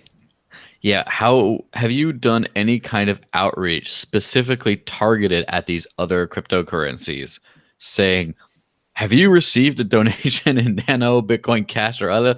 Convert it to Dash and spend it all over. Have you thought of doing that yet? No, because as I told you, these people who are receiving donations in these cryptocurrencies, as Alejandro told you, they are not really getting the cryptocurrency. There are people getting the cryptocurrency, exchanging it for bolivars, and then buying food to give to people. So all they do is some promotion. When they give the food to people, they say, hey, this food was bought using, say, smart cash or Bitcoin Cash, but you're not making people use it. You're just saying, the people who receive this food are like, hey, thanks for the food. That's a pretty brand. That's a pretty name. I don't know what it is. Thank you for the food. So you're not helping an ecosystem grow. So we cannot go to these people and say, hey, change your Nano for Dash, because they don't have Nano. They just got the food. Yeah, so this is going to be interesting. How difficult would it be to advertise for the support center, for example, that we will switch your other, we will trade your other cryptocurrencies for Dash with 0 fee? That would be awesome, but that requires some funding. little infrastructure, but it should be relatively easy. And that's the thing about we're talking about something like Shapeshift does not necessarily work in Venezuela, but I'm sure there's ways of getting around that, right? There's other services, right? Because cryptocurrency is without borders. So, for example, one could message someone like me. I'm not saying I will do it because I won't, but someone else.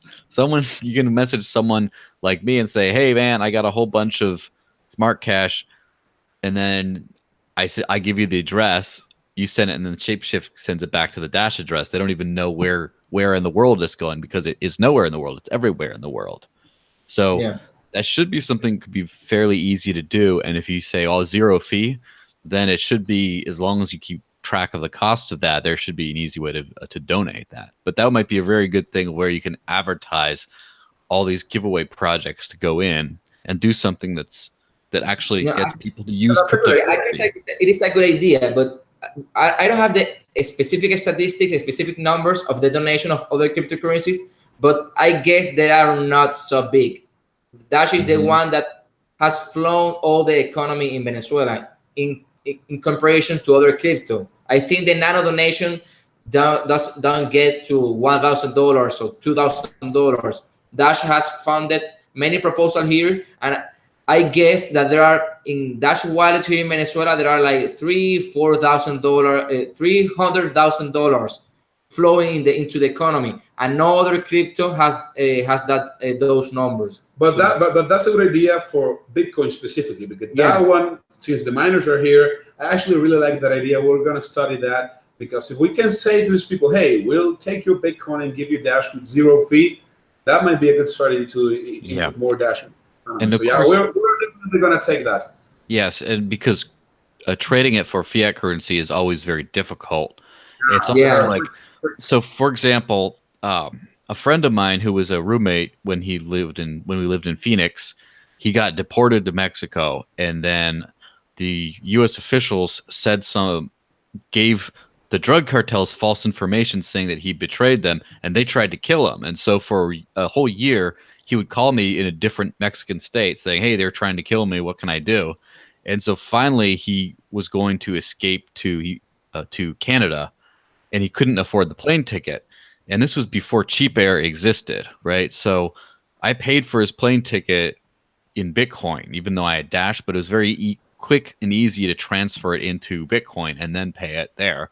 And it just tends to be very much easier. And I'm sure that something similar like that could be done. And especially if you say, Bitcoin and other cryptocurrencies exchange, just in case they have one of these others, even though the primary market, of course, is Bitcoin. And of course, I think that some people might not even want to get rid of Bitcoin. They might want to keep it until they have to use it. And that's fine. As long as they can say, hey, I'm going to go shopping this week. Can I get some Dash for it? And then they keep all their money in Bitcoin, and they turn what they need to spend in Dash. And then eventually they start, why don't I keep it all in Dash? But that I don't mind that as much, because that's the thing people really talk about is, what are people going to buy? What are people going to hold on to? What are people going to have? I don't care. I want to know about what people are going to use. Because that's what's really important. And talking of usage and using, like we have talked in the Discord, in the forum, the next step of this merchant adoption program must be incentivize the consumption, like with this discount, with a dashback program, with a dash bounty program, because we need to give the people incentivize to spend Dash and to use Dash. If something costs me 3 million bolivars using bolivars, but if I use Dash, I get a 20% discount, I definitely will use Dash for my purchase. So those are the types of incentivize that we must do, and we are planning that, and we are talking about that to incentivize the merchants to set up some discounts and to set up some promotion to incentivize the people use it Dash and spend Dash in their businesses. Even though there are a lot of transactions, I am very impressed, and Lorenzo is also impressed about the number of transactions they are doing in Dash. I'm going to tell you an example, a story. Juanchi's Burger, the first store of Juanchi's Burger that we went yesterday, we went, two of them of the team went to Subway, and the other two went to Juanchi's Burger. And then we asked the manager how many transactions in Dash have they received, and they were affiliated last week, and they have received like 15 transactions in Dash in 1 week. So it is a very nice number for us, because we thought that the transactions were very, very slow, and we highly needed this discount program, this dashback program, but actually the people is using Dash. So it is very interesting, and it is very important for us to make. Yes. As we told you, there's still more work to be done, but we are impressed with how this is spreading, and these anecdotes that we think maybe things are not going as well as we think, and then we say, hey, we get surprised on how well the people speak about it to their friends and stuff, and it just naturally it grows. Yeah, I think I've noticed that in my own life living out here is the dashback really does incentivize my own behavior, because sometimes I'll think, well, what am I going to do? What am I going to do to eat? And the coffee shop down the street, they have, I believe AnyPay at the moment, I can't remember, might have had something like a $3 dash back, which is very high. But if I get like a $2 coffee or something, I actually get more dash back than I spent, which is kind of, it's a lot. But around here, I mean, if you wanted to cheat the system, you'd have to buy 10 coffees, have 10 coffees, and just only have $10 back in Dash. It's not worth it at all. And I can imagine that's completely different in Venezuela, where people might be a little bit more, there might be more people with problems that might want to do that. But point is, I remember before Dashback, I used to, it changed my weekly and weekend plans to where it's like a friend of mine who is also one of the Dash community members who lives close by. A lot of times we go to like a Sunday morning brunch, and when we do that, we've completely changed the places we go to now, because we're like, oh, let's go to one of the spots we can get Dash back. And like, it works for people that don't need convincing, that already have Dash and already use it. So I really think that that's a missing piece of getting actual mass adoption, especially if it's advertised. One of the things is with the Dashback with AnyPay is it's still being rolled out. But if you could get every single business, you just get them a sticker like that's not just a Dash accepted here sticker, but just say 10% back when you pay with Dash or something, and then people will be, wow, and then they'll start. It actually works, yeah. And also, what I was talking is earlier about the parking lot lines. If you just save the time of doing all the line for paying the parking lot ticket, you will pay in Dash. You will. So that is another benefit, that Dash is worth it to use it here in Venezuela. Time. Yeah, time. To save you time. That is a worthless benefit for us. Yes, which I've done some time calculations with, for example, I've done some time calculations with buying gift cards from BitRefill to pay for Amazon can be faster than typing in your credit card information. And I've done timing at a cafe or restaurant that takes Dash. It's faster than swiping your card and doing the signature or whatever. It's actually faster to do that. And so, I mean, And in some of these cases, they're better trained to do that than through things like Apple Pay, for example. I do remember one time, I keep telling the story every time, of I went and paid in Dash, and the guy behind me was trying to pay in Apple Pay, and then the server said, "Oh, I don't know how to do that. I have to ask the manager." And so we're going to be, I'm pretty sure that that's a very common thing down where you guys are at these days. Yeah. Yeah. Yeah. Another thing that is important in the merchant adoption program, that it could be useful for Jan and for this guy in Turkey and for all the people that are listening, is the post-selling work. If you don't do the monitor and the supervising, if a merchant has a problem, if a merchant is actually accepting Dash, the program will fail. So you have to do the post-selling job if you want to be successful, and if you want to be sustainable in the time, and if you want to all those merchants actually accept Dash in the long term. Because if you don't, the merchants will forget about you, and all the job, all the work you did so far will not work at all. Yeah, so we hired what we call quality assessment people. So what these people do is like, yeah, we have a lot of merchants, but obviously some merchants get more traffic than others. Employees change, people fire people, managers sometimes leave the country or just leave the business. So if one of these businesses hasn't had a Dash transaction in a while, like in 2 weeks, and maybe they changed the manager or they fired some employees, the new employees might not know and might not get how to accept that. Yes. How to accept Dash. So you need to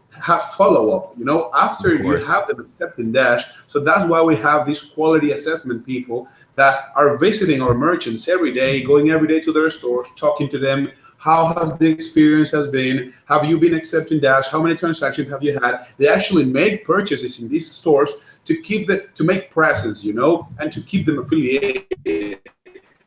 It's not just about getting. Yeah, you have to build a relationship with the merchant. It's a sales job. It is not a crypto job. It's a sales job. So that is the great thing, that we are humanizing the brand, because we show our face to the merchant, and it is not like, hey, here's the wallet, here's the POS system, and that's it. We show our faces, and we make a really strong and organic relation with the merchant. So I think that is the key to keep to this the success of this, to show your face. Yeah, so that's a good point that Jan was just saying in the chat. He says, we're doing this for the long term. We can't create fast success. And that's one of the things that there's been a lot of projects under the Dash ecosystem. And as far as the ones that have remained there for the longest time, I mean, Dash Force was funded, I believe, or the first proposal was late 2016. So we're coming up on 2 years. It's been like a year and a half already. And then I just noticed, I mean, wasn't the first conference in Venezuela, wasn't that in September of last year? Yeah, so it's just about a 1 year anniversary. And 1 year is not a very long time, but in the crypto space, it is. Like if you keep working, if you keep staying there for a year. Yeah. And that's why sometimes people are, a lot of people I think are they're very happy at what you guys are doing, of course, but they're also surprised. They're like, whoa, when did all this happen? Wow, this is so much. How did we get all this? This is great.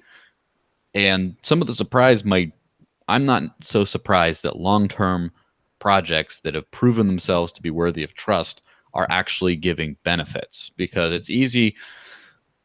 The market is very fickle. Everyone wants the new coin. Oh, it's going to be everything. It's going to do this. It's going to do that. Everyone buy in. It's going to be great. And it comes out and then it runs into problems like every coin does. And then it goes away eventually. And like Dash is one of those projects that's been around for about 4 years now. And the Dash Force has been around for a while. You guys have been around for a while. And so definitely hasn't been an easy road. And I want to thank you guys for staying with it. Not just, thank you for all your hard work you're doing today. But no, thank you for all the hard work for the whole year and probably before that, right? I'm sure you guys were interested in this whole subject, or at least exploring it before the conferences, right? as I was telling you, I really fell in love with Dash in last year, in the middle of last year, and because I was very heartbroken because, as I told you, I participated in the debates of scaling Bitcoin. Oh, yeah. I started falling in love in cryptocurrency with Bitcoin. I was like, hey, why are these guys don't want to increase the block size limit and all that stuff? Then the fork happened. I was more on the Bitcoin Cash side, but at the same time, I was like, hey, if there was some consensus, some more robust way of achieving consensus, this wouldn't have happened. So yeah, then I found out about people talking about Dash and stuff. I found out, I say, hey, this is a cryptocurrency used for digital cash, electronic cash, which was the dream of Satoshi Nakamoto, and I fell in love with it. So yeah, definitely we are so happy to be working and to have these projects and to have a strong currency that can be used fast as payment. And that's our goal, to get people in Venezuela a stronger currency and give them economic freedom. That's what we want to achieve.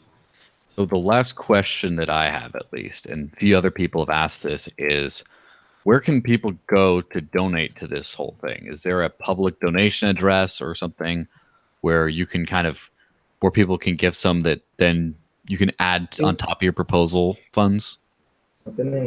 Yeah, we actually don't. We have been very, very.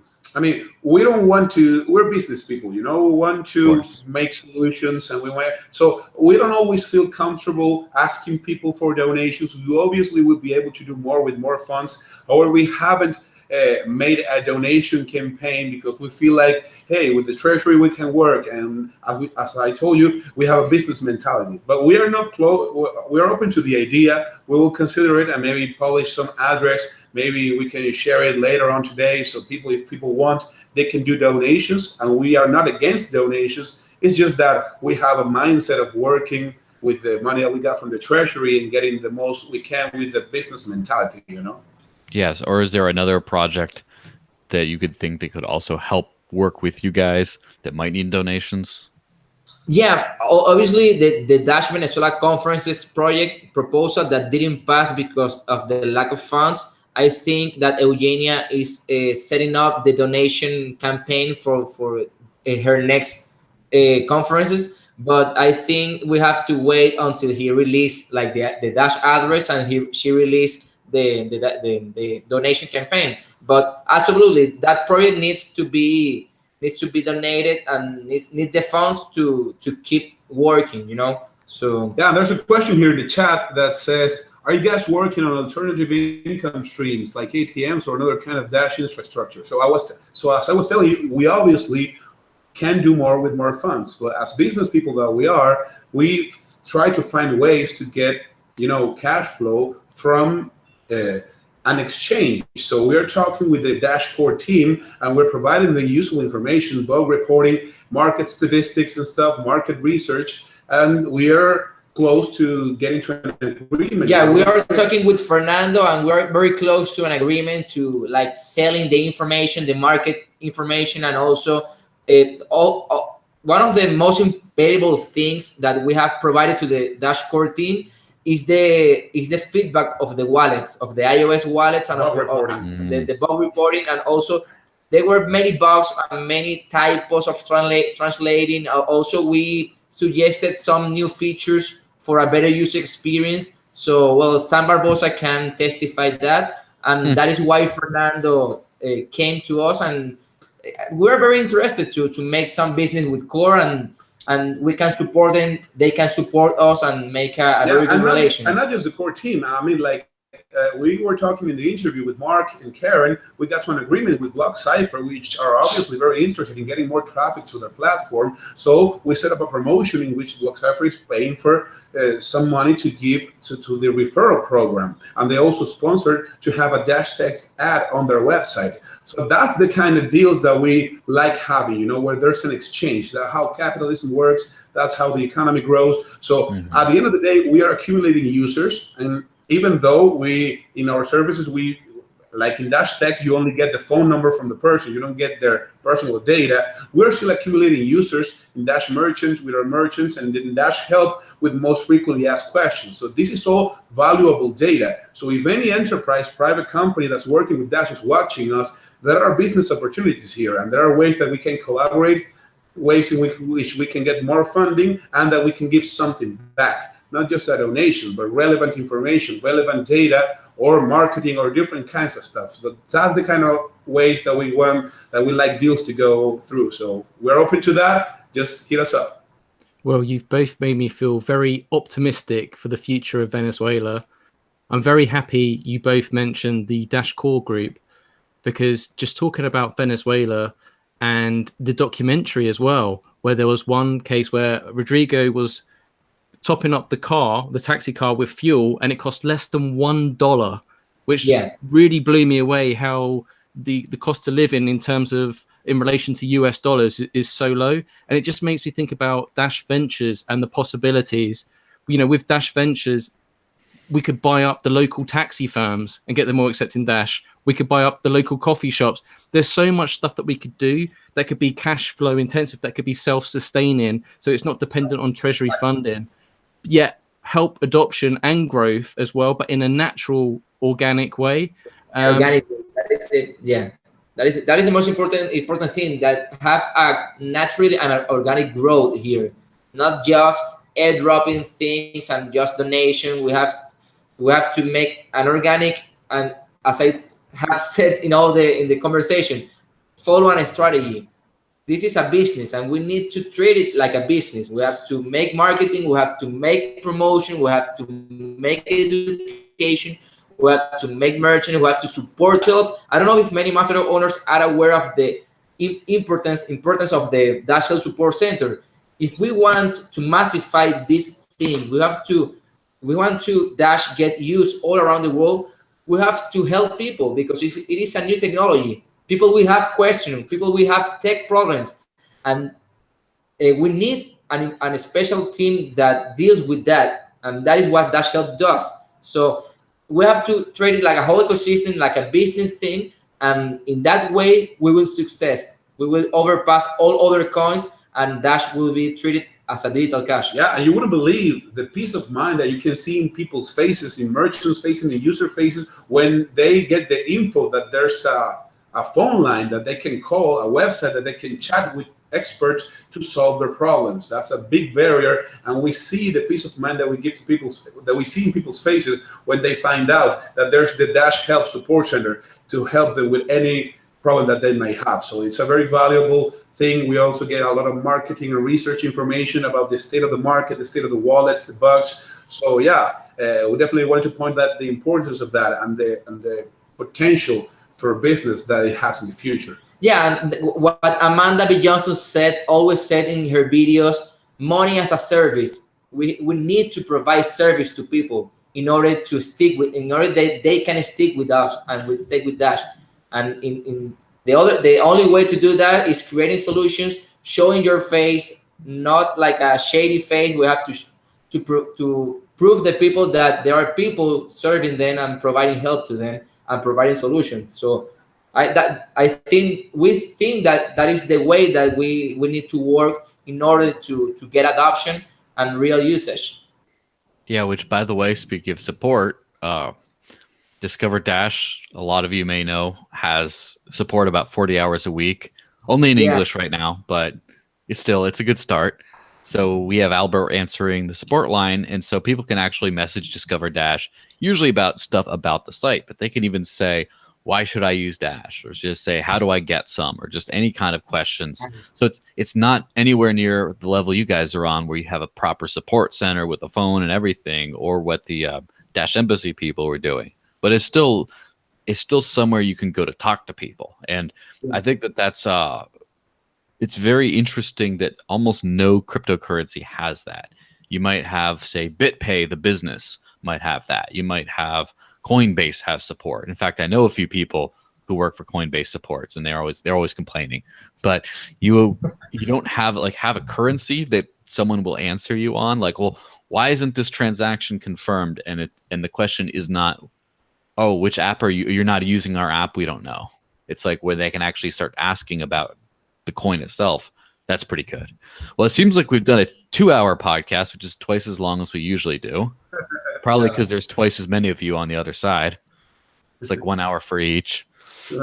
Yeah. So we probably have to get going soon. Is there any other live chat questions? Great conversation, but it's been quite a while now. I'm just very grateful for you both to come on. You truly are doing Evan's work.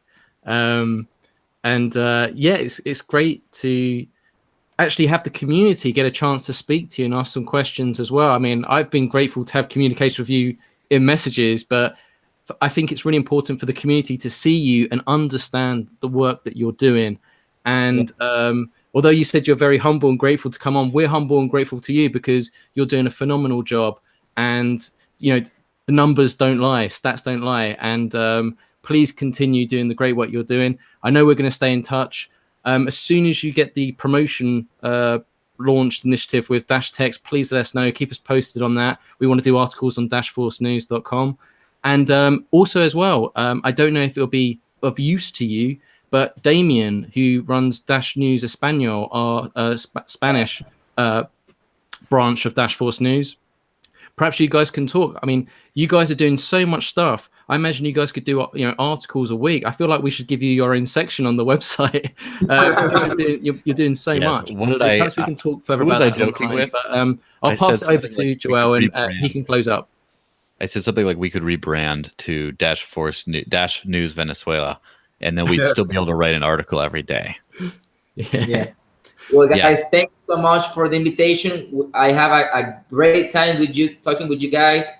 As I said in the initial part of the interview at the beginning, it is an honor because you guys have had a special guests like Ryan Taylor, the CEO of the Dash Core Group. You had Glenn Austin and other important people. And it is our honor to be here. Thanks to you, Mark. Thanks, Joel. Thanks to all the community. Thanks to Albert. Albert has been our superhero when the Discover Dash present like a error or something. This guy always answered me back like immediately, and he's doing an amazing job. Thanks to you. Thanks also to Mastermind.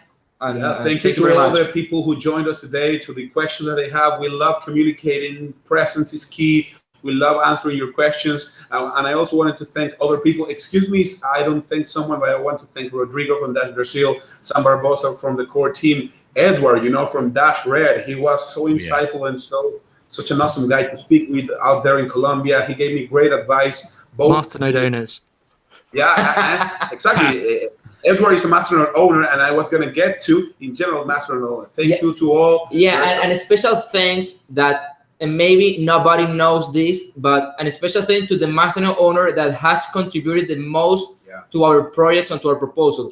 This is I think is the most brilliant person in the world that I have met. Really, man. I'm talking really. It is Deep Blue. He's a genius. Yeah, Deep Blue. He's a Masternode owner. He's not so social. He's not so time in the forums and in the Discord. But he fell in love with the Dash Help supports Dash Help proposal, and since then he's providing us with a lot of feedback, a lot of suggestion.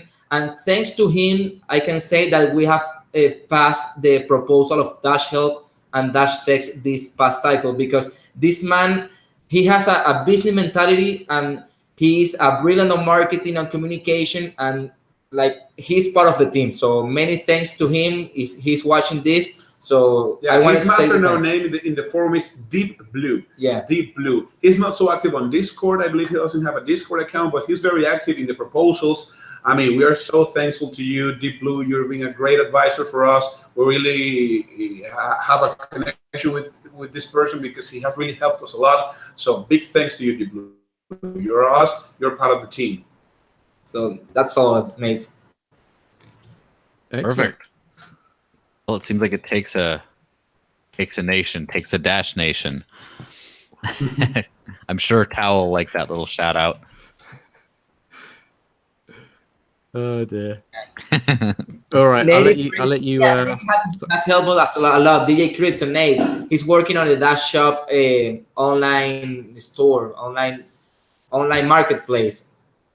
So I'm very excited to see what he has done in that marketplace. So it has been very, very great, guys. Mark, what time is it there in London, in UK? It's about 10 p.m. 10 at night. PM. Not too late. Yeah, it's still early. Still time for a beer. you should go out and drink some beers, man. I need to go out and get some sun, mate.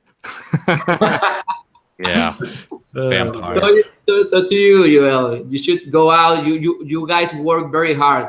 You don't stop.